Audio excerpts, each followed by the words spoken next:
तो दोस्तों नमस्कार, मैं हूं अनिल और रेसलिंग सुपर धमाल में आपका स्वागत है। तो दोस्तों खबरों की शुरुआत हम सबसे पहले करेंगे सेथ रॉलिंस की इंजरी से। सच या नौटंकी, समर स्लैम में हो जाएगा साफ। सेथ रॉलिंस पर लगातार उठ रहे हैं ये सवाल। तो दोस्तों WWE सुपरस्टार सेथ रॉलिंस को 12 जुलाई को हुए एक मैच में घुटने में चोट लगी थी और इस चोट के कारण उनका समर स्लैम 2025 में भाग लेना मुश्किल है। WWE हॉल ऑफ फेमर बुली रे ने उनकी चोट पर एक संदेह जताया है। उन्होंने कहा है कि उन्हें इस चोट में कुछ अजीब लग रहा है।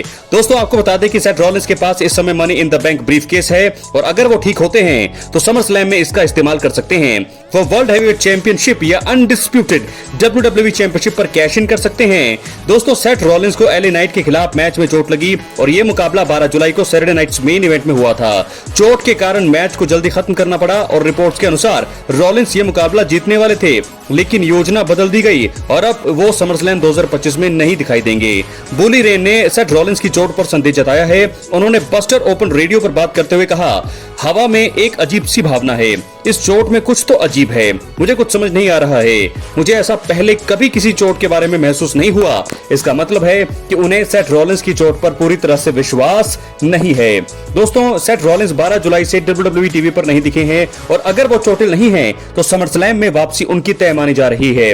वो किसी भी चैंपियन पर अपना ब्रीफकेस कैश इन कर सकते हैं। सेथ रॉलिंस के पास जून 2026 तक money in the bank briefcase का इस्तेमाल करने का समय है, लेकिन अगर वो ठीक हैं तो समरस्लैम में भी इसका इस्तेमाल करना सबसे अच्छा मौका है। तो रॉलिंस के बारे में दोस्तों मैंने आपको बता दिया है। सच या नौटंकी, समरस्लैम में हो जाएगा साफ। सेथ रॉलिंस पर लगातार उठ रही हैं ये सारे सवाल। क्या लगता है दोस्तों आपको, क्या सेथ रॉलिंस सच में इंजर्ड हैं या वो नौटंकी कर रहे हैं? अगर वो नौटंकी करें तो ये आप साफ समझ सकते हैं कि समरस्लैम में वो आने वाले हैं और समरस्लैम में बहुत सारी चीजें होने वाली है, बहुत कुछ होगा समरस्लैम में और मुझे ऐसा लगता है कि वो जरूर कैश इन करेंगे अनडिस्प्यूटेड चैंपियनशिप के लिए। जॉन सीना और कोडी रोड्स के बीच में होगा, ये हो सकता है, या फिर वो वर्ल्ड चैंपियनशिप के लिए जाएंगे, लेकिन मुझे ऐसा लगता है दोस्तों कि वो अनडिस्प्यूटेड WWE चैंपियनशिप के लिए ही जाने वाले हैं। क्या है आपकी राय? अपनी राय कमेंट बॉक्स में जरूर दें और अगर आप चैनल पर नए हैं सब्सक्राइब करने के बाद ऑल पर क्लिक करें क्योंकि फ्री है और यहाँ आपको हर प्रकार की रेसलिंग जगत से जुड़ी हुई तमाम जानकारी मिलती है। तो चलिए दोस्तों बात करते हैं अगली खबर की। आपको बता दें कि 3 चीजें जो है चौंकाने वाली हो सकती है समर स्लैम में। तो आयोजन होने वाला है बस, और ये इवेंट 2 और 3 अगस्त को होगा। आपको सबसे पहले बता दें ट्रिपल एच इसमें खास बदलाव कर सकते हैं। सबसे पहले मैच की बात करें तो इंटरकॉन्टिनेंटल चैंपियनशिप के लिए मुकाबले में बेली का दखल हो सकता है। बेली समर स्लैम में मैच न होने से परेशान है और वो लायरा विल्कीरिया से टाइटल जीतने में चूक गई थी, इसलिए वो सबका ध्यान अपनी ओर खींचने के लिए कुछ भी कर सकती हैं। दोस्तों कल्पना कीजिए, बेकी लिंच और लायरा विल्कीरिया के बीच नो डिस्क्वालिफिकेशन मैच चल रहा है, तभी बेली रिंग में घुसकर दोनों को मारती है। उनका किसी के साथ कोई समझौता नहीं है, वो सिर्फ तबाही मचाना चाहती है। इससे वो फिर से चर्चा में आ जाएंगी और दर्शक हैरान रह जाएंगे। यानी कि मुझे लगता है कि एक हील टर्न होने वाला है बेली का।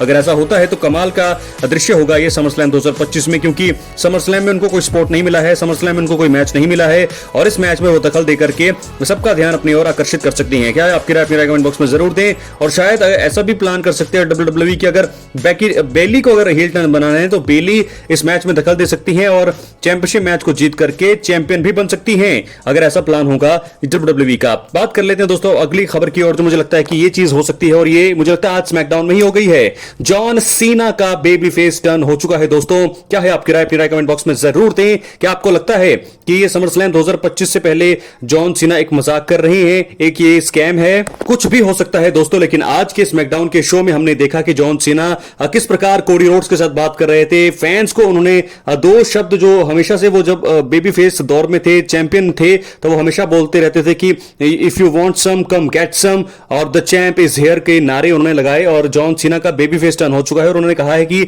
आप रियल जॉन सीना को देखना चाहते हैं तो ये आपके सामने है और समरस्लैम 2025 में भी आपको रियल जॉन सीना ही देखने को मिलेंगे। और जब वो जा रहे थे तो ऐसे में कोडी रोड्स ने सिर्फ एक ही शब्द कहा, तो कोडी रोड्स के ऊपर भी दोस्तों अब संदेह यहां पे हो रहा है कि कोडी रोड्स ने सिर्फ वेलकम बैक बोला जॉन सीना को, यानी कि क्या अब वो वेलकम अपना कर रहे हैं एज अ हील टर्न? मुझे ऐसा लगता है ये होने की संभावना अब बहुत ज्यादा है, क्योंकि समरस्लैम 2025 में कुछ तो होने वाला है।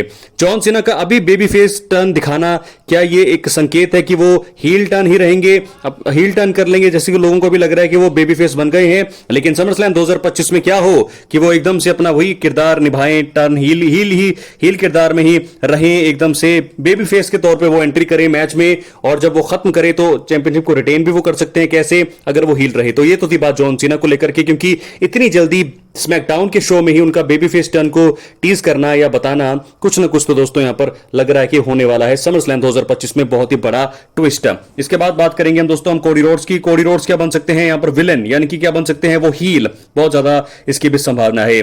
जिन्हें अमेरिकन नाइटमेयर कहा जाता है शायद अब हीरो ना रहे।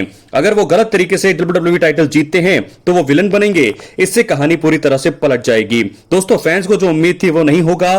दूसरी ओर जॉन सीना फिर से हीरो बन सकते हैं। अगर कोडी रोड्स अगर हील बन गए तो जॉन सीना बेबीफेस जरूर होंगे। ये एक क्लासिक डबल टर्न सेटअप होगा समर स्लैम, इसके लिए सही लग रहा है। क्या लगता है आपको? अपनी राय कमेंट बॉक्स में जरूर बात करेंगे हम। कोडी रोड्स की तो हमने बात कर ली है कि कोडी रोड्स का यहां पर हील टर्न होगा, जॉन सीना का बेबीफेस होगा। डबल टर्न क्लासिक पहली बार इतिहास में हमें देखने को मिलेगा, और वो भी समर स्लैम के इवेंट में। इसके बाद आपको बता दें दोस्तों कि रॉक का कनेक्शन भी है इस मैच के साथ।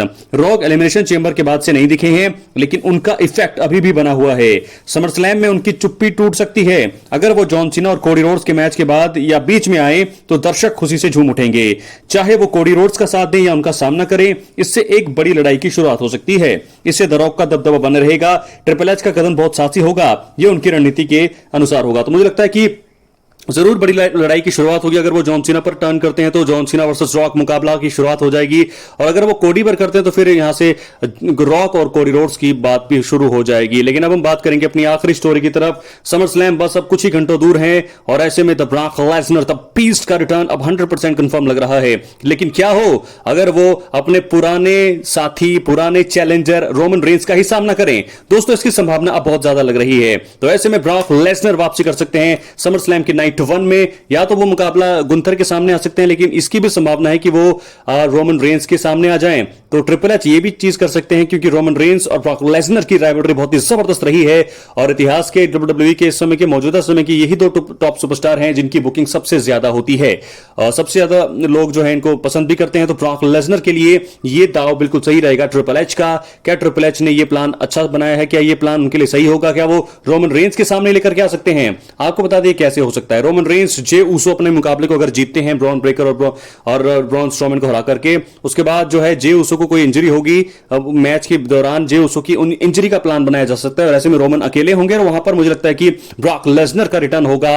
वो फेस करेंगे रोमन रेंस को, और उसके बाद F5 से उन्हें धराशायी करेंगे, और यहां से राइवलरी की शुरुआत हो जाएगी Brock Lesnar versus Roman Reigns. अगर ये लोग देखना चाहते हैं तो लोग बहुत ज्यादा खुश होंगे, क्योंकि रोमन रेंस को तो लोग बहुत ज्यादा पसंद करते ही हैं, लेकिन अगर ब्रॉक लेसनर उनके सामने आ जाए तो ये पसंद और भी ज्यादा बढ़ जाएगी। तो ब्रॉक लेसनर क्या रिटर्न कर रहे हैं रोमन रेंस के लिए समर स्लैम 2025 के लिए? सेटअप जबरदस्त होगा। मुझे लगता है कि अगर ऐसा होता है तो WWE का ये दाव बिल्कुल सही रहेगा, क्योंकि रोमन रेंस और ब्रॉक लेसनर की राइवलरी जबरदस्त रही है पिछले कुछ सालों में। तो समर स्लैम 2025 बस अब कुछ घंटे दूर हैं। मैंने आपको बताया कि सुबह 3:30 बजे कल आप देखेंगे नाइट 1 का शो, उसके बाद नाइट 2 का शो परसों देखेंगे सुबह 3:30 बजे नेटफ्लिक्स पर आप देख सकते हैं लाइव। और साथ के साथ अगर WWE चाहे तो वो WWE खुद अनाउंस करेगी कि वो YouTube पर क्या वो लाइव दिखाएंगे, और साथ के साथ पीकॉक पर आप लाइव शो देख सकते हैं। तो समर स्लैम 2025 WWE का दूसरा सबसे बड़ा इवेंट है, और मुझे लगता है कि बहुत सारी चीजें यहां पर होने वाली है। ट्विस्ट तो इसी शो में बनते हैं, क्योंकि इससे बड़ा प्रीमियम लाइव इवेंट है नहीं, और वैसे भी इतिहास में 2 दिन का है, पहली बार है। तो ब्रॉक लेसनर की वापसी आप समझ जाइए। तो 3 बड़ी चीजें यहां पर हमें देखने को मिल सकती है। जॉन सीना का baby face turn, Brock Lesnar का वापस आना, और द रॉक का भी आना, क्लासिक डबल टर्न। अपनी राय कमेंट बॉक्स में जरूर, चैनल पर नहीं सब्सक्राइब करें। बहुत बहुत धन्यवाद।